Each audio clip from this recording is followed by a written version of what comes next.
Welcome to another video. It is the 23rd of February and I'm not in a rush today. You know why?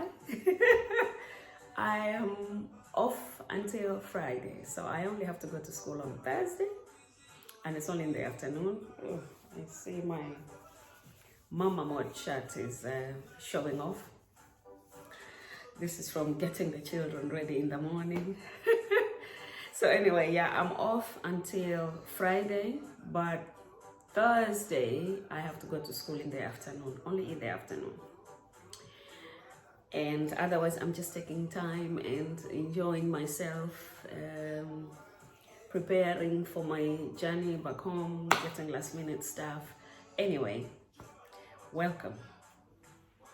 Hi, my name is Naomi Karemi. If you are new here, welcome. If you've been here before, thank you for sticking by. Now, I have a follow-up video. I know a lot of people have seen the video that I posted before. Let me just reduce this volume.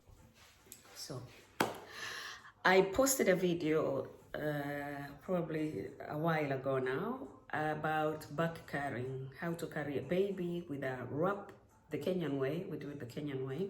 I did it with all my 3 children, and that video has got a lot of views. So I thought I'm going to stick around that subject and a little bit more on the other topics that I want to share with you this year. So continuing from that video, I'm going to show you another way of carrying.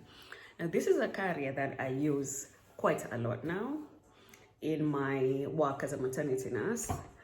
And I like to use it particularly for those first few months before you really need to use a baby pram, because those things are bulky and yeah, setting them up, some are okay, but it depends also on where you live, if you have somebody else to help you and all that. I think carrying a baby in a wrap is so much easier, and it gives you also the 2 hands, you know, to hold the other children if you have multiple kids. So this is a wrap that I found online, and I got this one on Zalando, and the mark or the style is from K. It's by K. I'll show you the brand.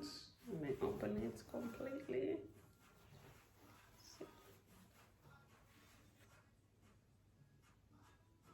By K.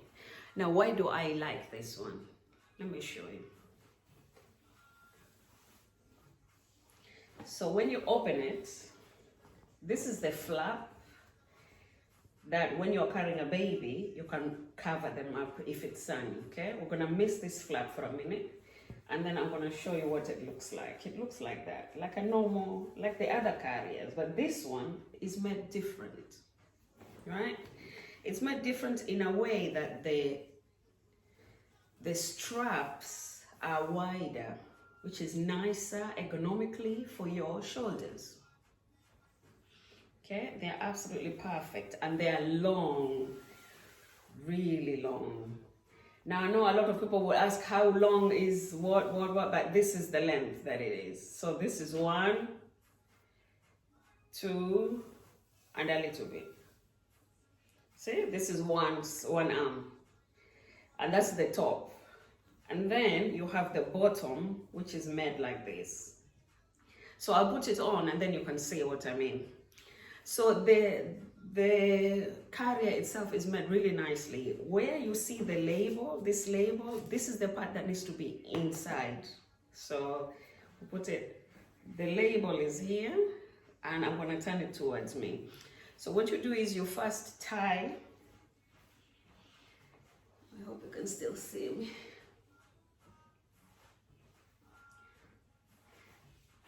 I think what I'll do is I will set this, let me set this tripod differently so you can see the whole of me. Just a second. Hello, welcome again. Yeah, I think this is better. So we're gonna start again. So you put it out, you open it like so. This is the top. You can put the top on your shoulders. But don't forget that the part with the label is inside, okay? So I'm going to do the first knot, which is on your waist. So this is the knot that you want to make sure that you tie tightly, because that's where the weight is going to be for your baby. Now I'm going to turn a bit round so you can see what I mean. So this,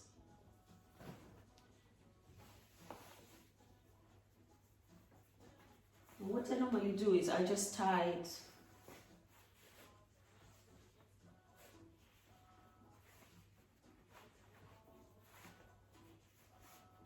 now. If you are alone, make sure you don't tie two knots like that. You know what I mean? You tie it so that you're able to open it. So that one is down. So I've got my AirPods on just to add to the volume a bit. Yeah, so this is down. And then you have the wrap now in front of you. Like so. Okay? Now I have a doll here I'm gonna use. What you want to do is take the right hand and put it on your shoulder and cross it.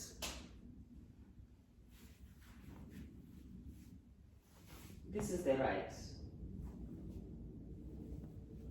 And just place it on your left.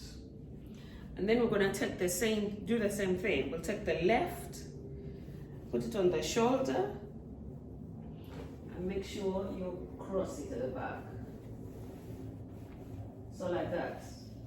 See those crosses?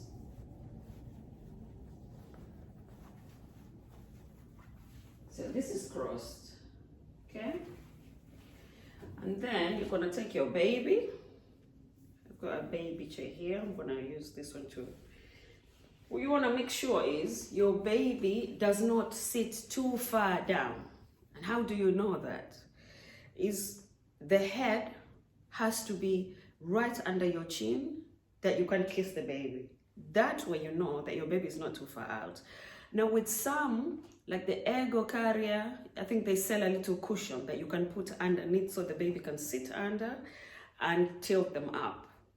And if you're not sure, you can always wrap the burping cloths, you know, the little triangle or nappy, square nappies that we use for wiping the babies when they puke.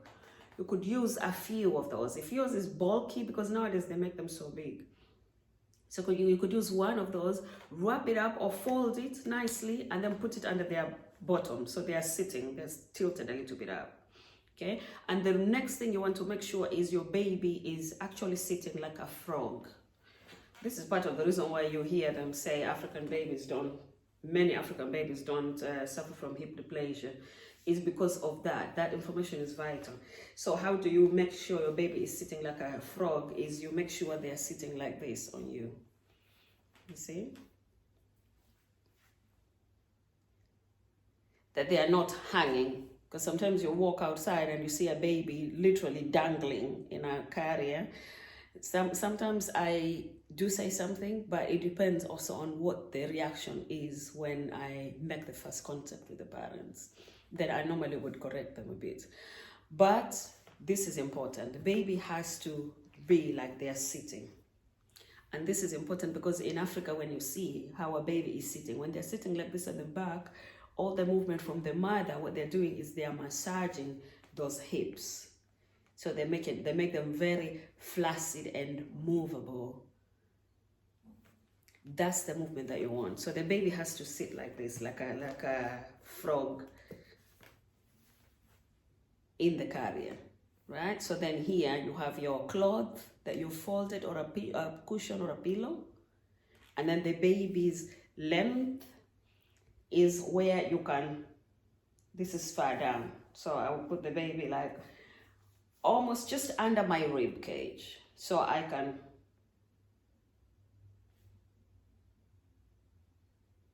and it's also good, this position is also good that if you are breastfeeding, you can see the distance where the baby, you can see the distance where the baby can get to the breast. Because then if your nipple is here and you tilt it, then it's directly towards the baby's mouth. Okay? Now I'm gonna put this baby inside so you can see what I mean when I talk about this carry.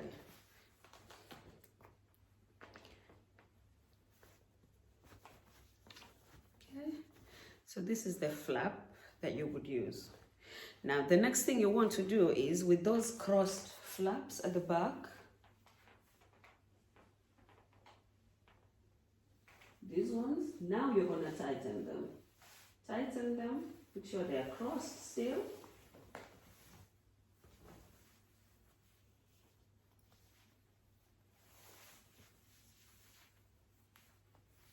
So, still crossed, and then you tighten them. And once you've tightened them, you come back at the front, right? So this is the left and this is the right, okay? You tie, what you could do is make one big right under the bottom of the baby. And if you are alone, it's also advisable to do like a double knot, because then you want to make sure you can open it when you want to take the baby out, okay? And then now the baby is here, and make sure the gap is also good enough that they can get air. Make sure the little legs are hanging outside on this, or they are protruding towards these gaps. Then you know the baby is really sitting. They need to be sitting, not hanging, okay? And then the baby is there. Now, if it's sunny, you can use this flap to cover them. If it's not, you always leave it. The one thing you want to make sure is you're not dressed too warm, and that the baby is also not dressed too warm, because then that would actually mean the baby will overheat, and the baby can overheat very quickly. And that's part of the reason also why I'm saying the distance has to be where you can actually kiss the baby's head. You make sure the sides are not completely blocked out. You see there is going to be air coming through. But also that the gap from the front or the top allows for air and circulation. Because many times there are incidents where you've had a baby fell asleep and then really fell asleep. This can also be, as much as it's useful, it can also be dangerous if you don't do it properly. So you want to make sure, one, you're not dressed too warm, and that your baby is also not dressed too warm, because you will warm up and the baby will overheat. Two, that there is enough air circulation, that the baby is not sitting too deep down, that you can't know when they're not moving. Three, always check. If you're carrying the baby for about 40 minutes, make sure you can also stop and put them lying flat on their back, because it's really important for their back that they lie as much as possible flat on a flat surface. That's why the bassinets are made the way they are. The pram part, the first part, is made like that, because it's really important for the development of their spine that they lie flat. So now you have that. You make sure it's not too tight that you can't move. But the reason why I love this one is that ergonomically, see the arms, you can actually then adjust these ones to your desired, I'll loosen it a little bit so I can show you, to the desired width, so that it's really comfortable for you, so that it doesn't cut through your skin. See, they're so wide, and I love that. And my baby is just here. I see her here. And it's also advisable sometimes when you are not feeding, you're just doing a little walk, that one, you don't go alone in case of anything, because as mothers, especially in those first few days or first few weeks, you think between your ears that you can do it all. Immediately, that you can do it all. You could run a marathon. That's between your ears. But the moment you step outside, you will see how much just getting out the door, getting the baby in, getting ready to actually step outside the door and welcome back the outside world into your new world can cost you a lot of energy. Okay? And the last tip I want to give you is make sure the baby is changed, fed, that you don't need to then start huffing and puffing and stressing out about where you're going to stop and feed the baby. Make sure they're just changed before you step outside. Make sure the walk is not too long, that you can come back while you're still breathing. Make sure you're not alone when you do that first walk. And also check their temperature before you go out. If the temperature is lower than 36 degrees, don't take them out, because especially now in the winter, the difference in temperatures between outside and inside can be really dramatic for a small baby. So check the temperature before you go out, and then check it again when you come back in. Sometimes you come back in and just that temperature change knocks them out. It's like a bath. Reason why they're not washed. Babies are not washed immediately after bath. It costs them a lot of energy. Two, babies really can slip into deep sleep with their body temperatures, because they still can't regulate their body temperature. So you find a baby after a birth would normally sleep. Now, some parents think that is a positive thing, but think about it this way. If a baby sleeps throughout, especially those first weeks where the weight is so important in the development of that baby, because we want to make sure that they are peeing and pooing enough throughout the day, about 6 to 8 diapers, full diapers a day. If that is minimal, it means their kidneys and all their vital organs are not flushing enough. That tar poo that we see the first few days is very important, that it keeps going, being flushed out, because that can be a cause for jaundice, where the babies turn really yellow. Okay? Where they turn really yellow, and then they can be sick, and they need to be put under the lights for treatments. Now you can avoid that by checking how much it is that they drink, how much it is that whatever goes in needs to come out. And it's absolutely fine that they poo or pee just before the next feed. So if your baby has diapers, dirty diapers with every change, perfect. If not, that's also okay, because breastfed babies and bottle-fed babies vary. But you want to make sure that you still see 6 to 8 diapers a day. It's very important. Okay, so the temperature, make sure you check the temperature before you take the baby out, and then check it again when you come back in. And then just keep an eye on the reaction. It might be you are overtired. It might be that the baby gets really irritated and is extremely trying to readjust, and that is absolutely normal. But have grace and patience with yourself after that first walk. Okay, now you see the little leg, the head is here, the little leg is here also.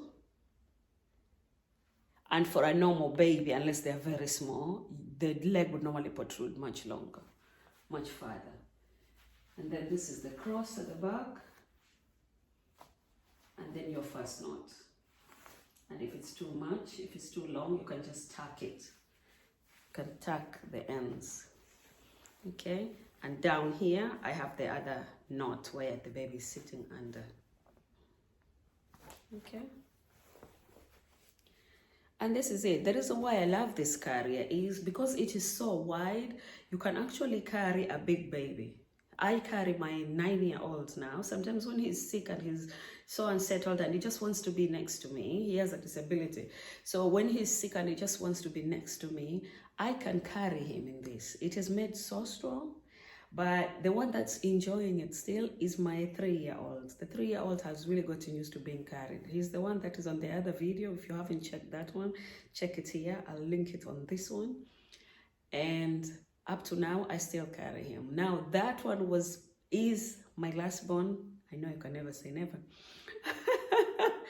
For me, he's my last born, and our breastfeeding journey has really been nice. He's breastfed until 3 years and 3 months. I was able to still do that and go to work, go to school and go to work.